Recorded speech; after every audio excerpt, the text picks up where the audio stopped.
Vojna žarišča, številne naravne katastrofe, posledice gospodarske krize in podnebnih sprememb vse bolj razblinjajo mit o obdobju blaginje in sožitja.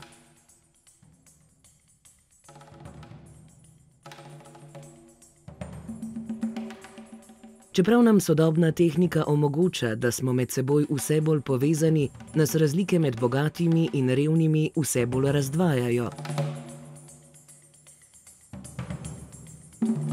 Države donatorice uradne razvojne pomoči, med katerimi je tudi Slovenija, skladno z mednarodnimi zavezami prispevajo delež bruto nacionalnega dohodka za enakopravnejši in bolj uravnotežen svetovni razvoj.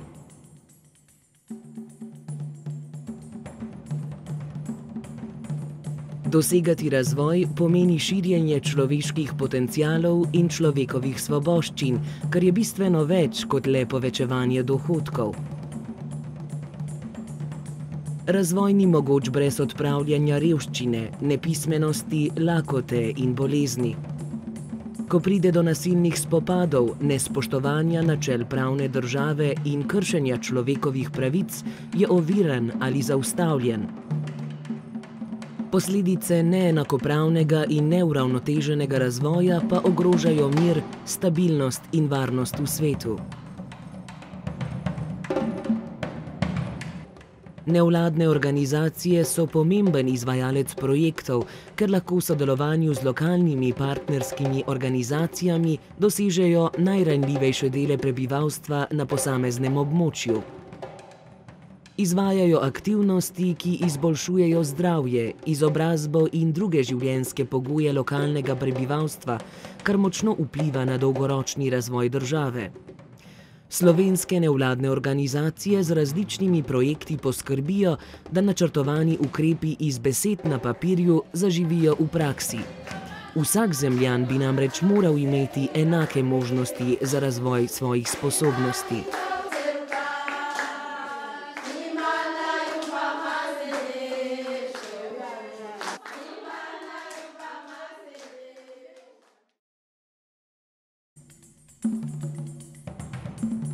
Iz skupine za samopomoč, številne so nastale po genocidu leta 1994, je leta 2007 s pomočjo Mirovnega inštituta nastal ženski center Nyamirambo, majhna lokalna neprofitna organizacija, ki danes predstavlja pomemben del lokalne skupnosti. Ženski center deluje že 7 let, v njem potekajo številni brezplačni tečaji in aktivnosti. V tem času si je pri lokalnih vodjah pridobil zaupanje in kredibilnost, vedno več pa je tudi obiskovalcev, nekaj domačih, še več pa tujih, iz vsega sveta. Centru je uspelo veliko več, kot si je kdo leta 2007 ob začetku delovanja sploh predstavljal. Ženske so izredno motivirane in pripravljene trdo delati.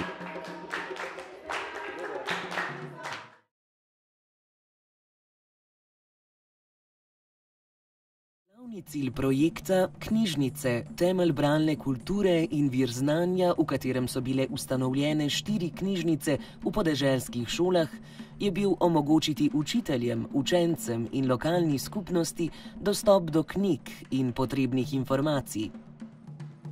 Knjige pomagajo učiteljem pri načrtovanju pouka in učencem pri utrjevanju snovi. Odkar imajo šole dostop do knjig, učitelji navajajo boljši uspeh učencev pri zaključnih izpitih ter boljše sposobnosti branja in pisanja. V okviru projekta so natisnili knjige z ugandskimi ljudskimi pripovedkami v njihovem lokalnem jeziku in angleščini. Te predstavljajo odlično orodje za prvi stik s pisano besedo in razvijanje bralnih navad, hkrati pa prispevajo k ohranjanju kulturne dediščine in lokalnega jezika.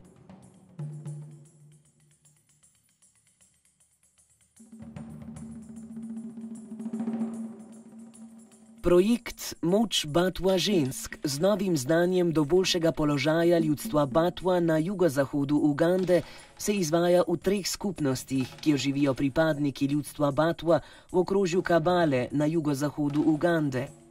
Z različnimi praktičnimi usposabljanji, pa tudi z ozaveščanjem o njihovih pravicah ter položaju ljudstva Batua, poskuša projekt prispevati k izboljšanju njihovih življenjskih pogojev, še posebej z vidika ekonomske neodvisnosti, prehranske varnosti, poznavanja pravic ter višji vključenosti otrok v osnovno šolo.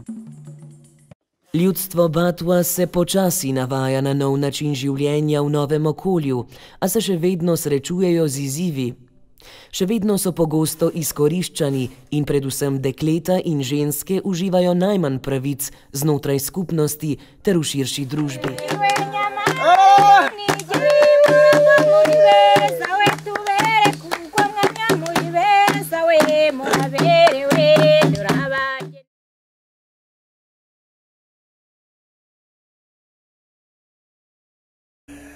V Burundiju, na področju Gihange, severno od glavnega mesta Bujumbura, trenutno živi 900 begunskih družin, kamor jih je iz gozdov Čabiza ob reki Rusizi, v katere so se zatekli med državljansko vojno, preselila burundska vlada. Življenjski pogoji pa so na področju Gihange izjemno slabi. Begunci se soočajo s pomanjkanjem vode, rodovitne zemlje ter socialne varnosti.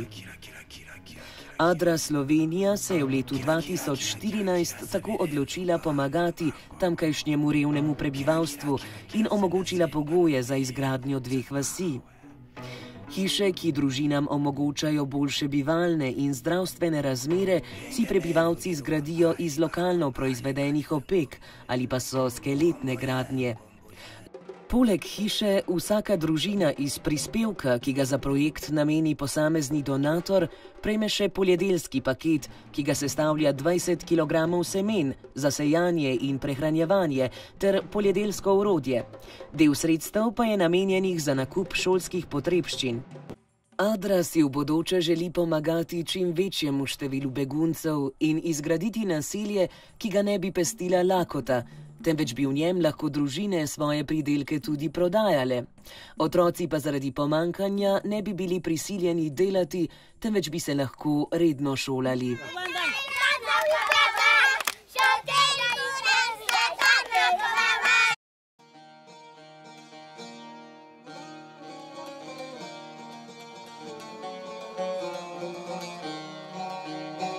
Zavod Krog v sodelovanju z Društvom bosansko-hercegovskih študentov Slovenije BH4 od leta 2004 izvaja projekt Podari nasmeh.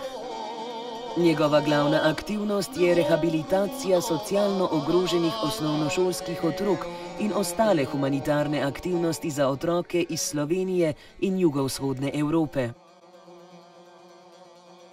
Na ruralnih področjih so otroci žrtve težkih gmotnih in socialnih razmer. Družine, ki so se po končani vojni vrnile v domači kraj, pogosto nimajo urejenega bivalnega statusa, zaposlitvenih in izobraževalnih možnosti ter se srečujejo z diskriminacijo in še vedno prisotnim povojnim sovraštvom. Delitev glede na etnično oziroma nacionalno pripadnost se začenja že v osnovni šoli, kar otrokom onemogoča medsebojno povezovanje in spoznavanje. Starši nekaterih otrok so bili v oboroženih spopadih med vojno v Bosni in Hercegovini ranjeni ali celo ubiti.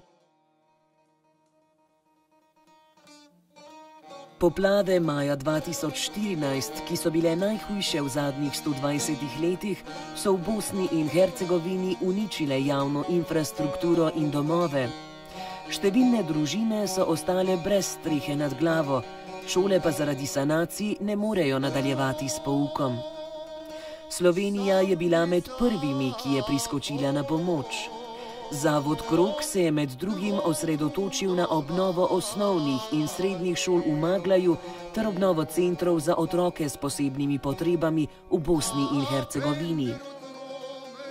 Šolam v Maglaju so znatno pomagali s šolskim inventarjem, projekt pa želijo razširiti ter pomoč ponuditi tudi šolam v občini Doboj.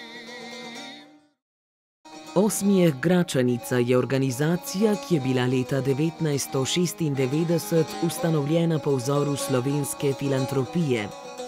Pobudo za ustanovitev so dali posamezniki, ki so med vojno v Bosni in Hercegovini prišli v Slovenijo zaradi zdravljenja ali kot begunci. Pobuda je nastala kot rezultat njihovega prostovoljstva v slovenski filantropiji, kjer so prepoznali korist in učinkovitost njenih programov. Pobudniki so v Sloveniji delovali kot soorganizatorji begunskih šol in kot eni od več kot 400 prostovoljcev, ki so takrat delovali kot učitelji v teh šolah po celi Sloveniji. Izvajali so številne psihosocialne programe rehabilitacije in pomoči za otroke beguncev in njihove družine.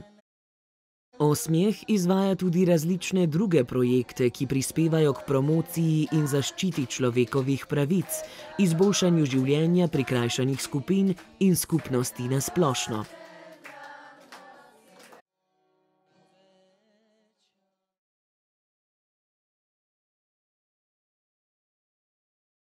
Cilj projekta usklajena prizadevanja k novim evropskim standardom za zaščito žensk, ki doživljajo nasilje zaradi spola, je prispevati k vzpostavljanju celostnih pravnih in političnih rešitev za zaščito pred nasiljem zaradi spola, ki spadajo k temeljnim pogojem za uresničevanje načel človekovih pravic, demokracije in socialne vključenosti. Posebni cilj je povečanje zmogljivosti ženskih organizacij in mrež v 5 državah Zahodnega Balkana, in sicer v Srbiji, na Hrvaškem, v Bosni in Hercegovini, Makedoniji in Sloveniji.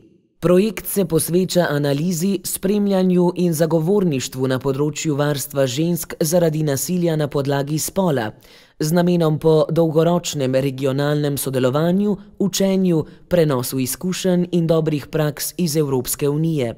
Koraki projekta so ratifikacija, uskladitev z nacionalno zakonodajo in politiko ter implementacija Evropske konvencije o preprečevanju in boju proti nasilju nad ženskami in nasilju v družini, poznane kot Istanbulska konvencija.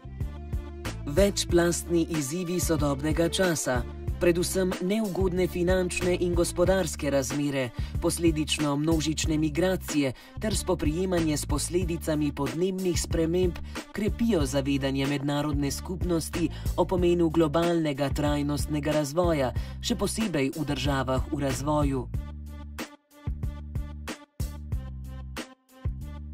Zagotavljanje pomoči tistim, ki jo najbolj potrebujejo, ni vedno lahka naloga. Najrevnejši sloji prebivalstva velikokrat živijo v odročnih predelih s slabimi prometnimi povezavami in omejeno infrastrukturo. Zato je zelo pomembna vloga civilne družbe, ki je s svojimi lokalnimi partnerji prisotna na terenu, ima izkušnje in dostop do lokalnega znanja ter je prožnejša pri nudenju in izvajanju pomoči. Nevladne organizacije preko javnih razpisov in lastnih aktivnosti pridobivajo finančna sredstva za izvedbo projektov. Brez njih projektov za pomoč najbolj potrebnim ne morejo izvajati. Zavedajo se namreč, da je v vseh projektih v ospredju človek. S tem pa spreminjajo svet na bolje. Življenje za življenjem.